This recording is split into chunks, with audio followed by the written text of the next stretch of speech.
What if I told you that some of the most common phrases you hear aren't just words? They're weapons used to manipulate, gaslight, and control you. Today, I'm exposing common phrases narcissists use so you can see it for what it is when it's happening, shut it down immediately, and take your power back. Let's get into it. Hey friends, Tamie, I'm Joyce here, empowerment life coach and creator of the Freedom class and the Ascension class. If you're new to my channel, welcome. Drop a quick hello in the comments, introduce yourself, and tell me where you're tuning in from. And before we dive in, make sure to subscribe and hit that notification bell so you never miss a new video. So let's get into it. The kinds of things narcissists say to manipulate, gaslight, control, and destabilize you. Number one, you're overreacting. Other versions of this are, you're so sensitive, and I was only joking. Translation, I don't like being held accountable, so let me make you doubt yourself, your perception of reality, and maybe even your sanity. This, my friends, is gaslighting 101.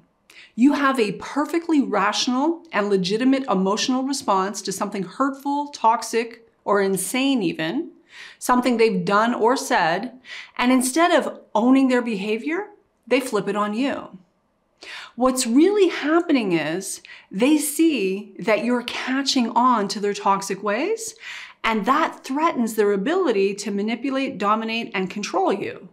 So instead of coming clean or getting real, they choose to invalidate you in the hopes of making you question and second guess yourself and your perception of reality, all while sidestepping any accountability or responsibility if they can get away with it.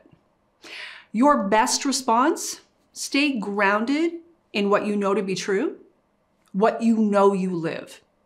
And if something feels wrong or off, trust that instinct and call it out. Like, for example, no, I'm responding appropriately to something that was hurtful. Period. Then not another word. Refuse to engage in the debate. The debate is designed to wear you down, if not drive you bananas entirely. So don't go there, and don't give them that. Number two, you're crazy. Translation, I'm provoking you, and when you react, I'll use it against you. This is another classic gaslighting strategy. Narcissists poke, provoke, and prod until you finally react, and then they weaponize your reaction and use it as ammunition against you. And how this plays out is, they behave in an unbelievably toxic way, usually specifically designed to elicit a reaction from you. And the moment you snap, bam, you're the crazy one. You have issues. And them, well, they get to sit back, calm, cool, and collected, while you look like the unstable one in the relationship. Your best response to this one? Simply do not engage at all. No arguing, no defending, and definitely no emotional outbursts. Again, don't give them that. Instead, observe, see it for what it is, and detach. Set firm boundaries and remove yourself from the dynamic. Stay grounded in logic and keep a written record of your experience with this person, including date and timestamps. You may never need it, but if the day comes that you do, you'll sure be glad you have it. If nothing else, it'll help you stay clear as you extricate yourself from the toxic abuse cycle. Number three, my ex is crazy. Translation, I abused my ex until she or he finally lost it, and now I use their reaction to make myself look and sound like the victim. This, my friends, is a major red flag. If someone you've just met leads with how crazy their ex was, run. A healthy person doesn't need to bash their ex. Sure, they may have had a bad experience, but if someone's hyper fixated on their ex's craziness, it's because they played a role in creating it. So pay attention and listen closely. Are they constantly villainizing their ex while taking zero responsibility? If that's the case, you'll be the crazy ex soon enough if you ignore this red flag. Keep your eyes and ears wide open and take time to carefully observe where a person is coming from before getting emotionally involved. Now, I want to hear from you. If you've ever heard any of these lines, drop a yes, I've heard this in the comments below. And if you're ready to go deeper and truly break free, check out the Freedom Class, my 8-week transformational coaching program. We go all in on healing, rebuilding your confidence, and reclaiming your power after narcissistic abuse. Click the link in the description below to apply for a free one-on-one consultation with either myself or a member of my team. You don't have to do this alone. I've got you. Number 4, we're just friends. Translation: I need multiple sources of narcissistic supply to feed my sick ego, and I'm keeping this one in the rotation just in case. For a narcissist, relationships are transactions. They keep people on the back burner as backup options. And if you question their inappropriate behavior, they'll flip it on you and call you jealous and insecure. So how this plays out is they flirt, text, and maintain inappropriate connections under the guise of friendship. And the moment you express concern or discomfort, they gaslight you. You're jealous. They keep their exes, admirers, and work friends around just to make sure you know that they can replace you anytime they like. So what do? Well, pay attention to inconsistencies and your gut instinct. Tell yourself the dirt honest truth. Your mind will lie to you all day long, but your body never lies. If you're catching them in lies early in the game, it isn't going to get any better as time goes on. So set clear boundaries around what is and is not okay with you in a relationship and hold the standard for yourself. And whatever you do, refuse to accept constant invalidation of your feelings. Again, you know what you live. You know what you see, hear, and feel. You can trust that. Number 5, you're so insecure. Translation: I'm deliberately making you feel insecure, and now I'm blaming you for it. A narcissist's favorite game is manufacturing insecurity in their chosen target. And how they do that is by flirting with others in front of you with deliberate intent to elicit jealousy.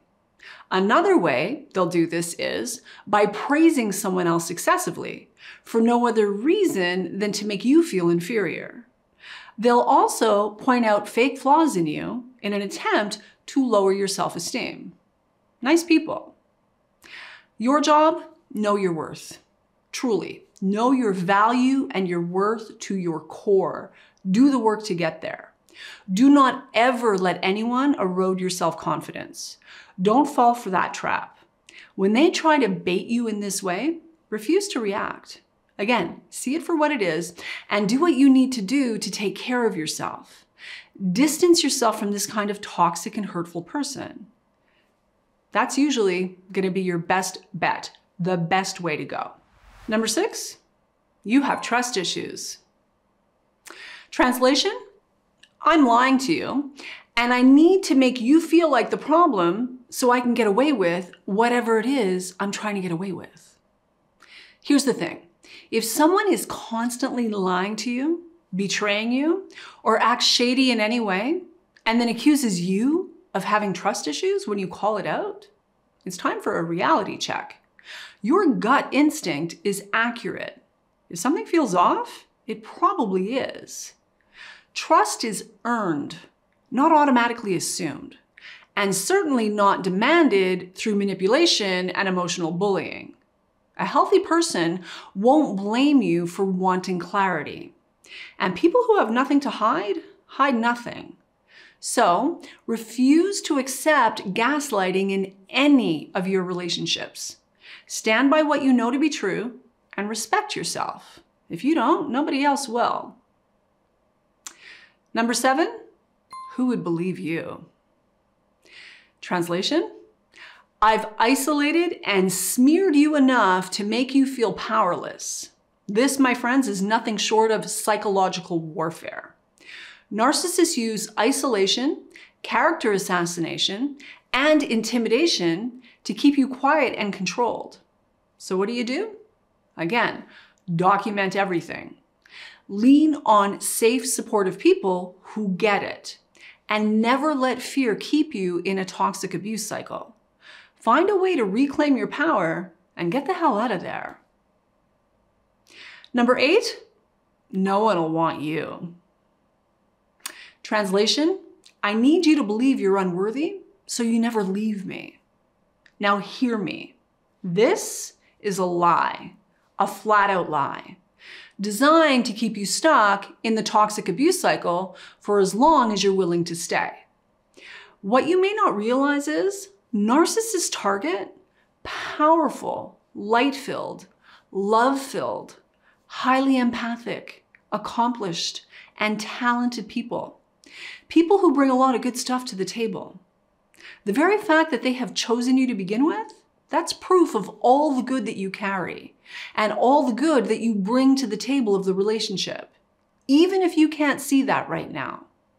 What they don't want you to know is exactly that, how much good you carry, who you really are, the fact that you are worthy of love, respect, consideration, compassion, peace, joy, and freedom.